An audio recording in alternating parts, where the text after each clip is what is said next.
I love what I just heard there, and that is like the perfect segue into this around centering a value-based approach, kind of connecting that to our now. Um, so just to like poll the audience, if you will, does anyone remember the eeVAL thing? It's a framework put forth by North American Association for Environmental Education, and it's a grant project that I've been involved with for about 7, 8 years. When Libby was going through the outcomes, we said we also are aspiring to meet these outcomes. And yeah, so I think the eval values are a really good way in which we're trying to.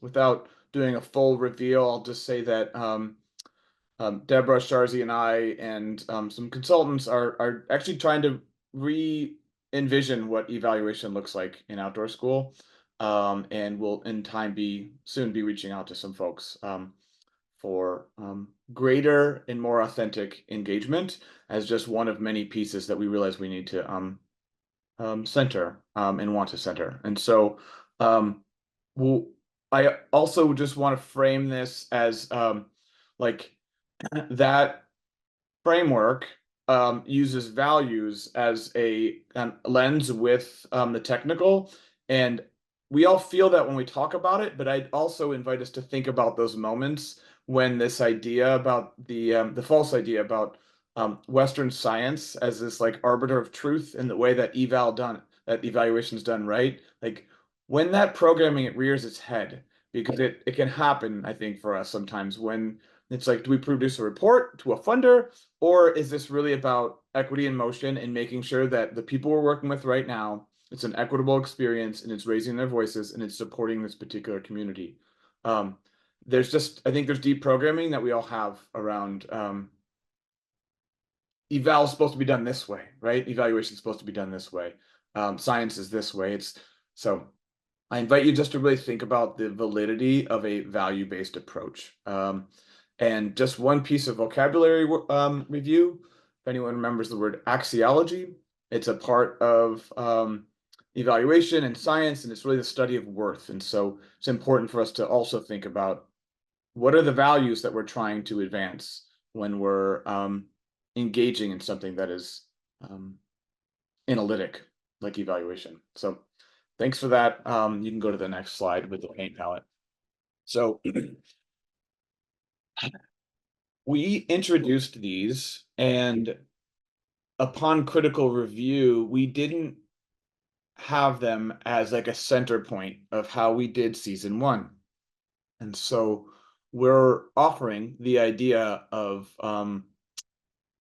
each session really kind of diving slightly a little more deep on each value and trying to make that a lens in which we do the technical aspect, which is those pieces that Libby kind of toured around the eval cycle. And so that as we approach a topic area, we're also putting an eval value into that. And we'll do that today. We'll model that. So really, it's like you can look at it as like we've said, okay, equity's in the center. It's a lens, but we're just trying to add some more specificity to that, right? And are leaning on that work that was done by a lot of people from around the nation that are well grounded in environmental education and inspired and informed by culturally responsive evaluation. I want to just point out again the intersection of values and technical aspects, and raise that if we hold values when we make decisions, they can act as a driving force for what we do, can act as a guardrail, they can be an active companion, but also it can be a valid process and method. And I think that's the thing that I want us to keep in mind if we're having wonders about like what's the right way to do evaluation, sorry, that leading with our values and making that be a driving force, that is valid.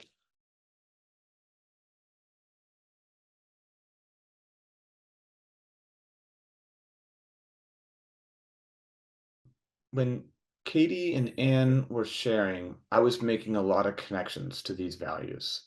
I heard um, Katie, you talked about just the shared learning that is occurring both among the like your program, outdoor school program in this community.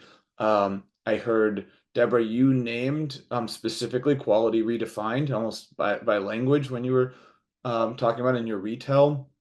I heard, and you were talking about deep curiosity and ongoing journey. I really like that you brought up, like, I went back to those old things and I just started reading them, right? Like that was awesome. It's like often we say, oh, well, use existing data, but I think deep curiosity can just be much more of a driving force that can cut through all the technical aspects of evaluation. Um, Authentic engagement has been kind of centered in all of this. And then the one that we're going to talk about today, but I'll just say because it was pinging for me a lot, is um, I think it's Deborah in your retail, but the equity in motion piece is like, you know, it's like how is this experience right now equitable, right? Not just the how are these data used, right? Like all these touch points when we do evaluation can be um, can occur inclusively and equitably, or they can be, I need these data, and then I'm gonna do an equitable, an analysis that seems like it's equitable. That's not equity in motion. And that I think is maybe the historical context that a lot of eval sits in. And I think I led with we're doing this eval redesign because, well said, Deborah. Yeah.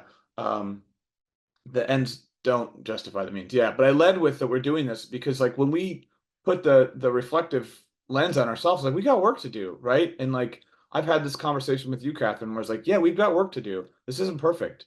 We're trying to put our best foot forward. And so I don't know. I just think that being accountable is a part of being authentic when you engage with people and continuing to make these steps moving forward, this ongoing journey. Um, yeah, so I don't know if anyone has anything to say before we jump into the next slide around equity in motion. I have a clarifying question about one of these values. You just let me know if I'm derailing you, but I'll go it's with it. about quality redefined. I think I've read this now a few times. And the piece that I need clarity on is this like redefining what a quality evaluation looks like? Is that what it's about? Or is this quality redefined in a broader sense, like what a quality program is, maybe it's all of the above. I think it's all the above. Okay. What I would say is I've read these many, many times and they're still stewing on me. And even in the project, some of the things I heard folks wrestling with, those are happening on the national scale as people are trying to um, commit to more equitable evaluation in environmental education. And so it's comforting for me to hear a parallel between what's going on here in Oregon and what's going on with this national work. And our next step of the project is actually really highlighting these things in motion, right? So actually, like this program is exemplifying these values, and here's how it is. There's a case study. So more soon on that.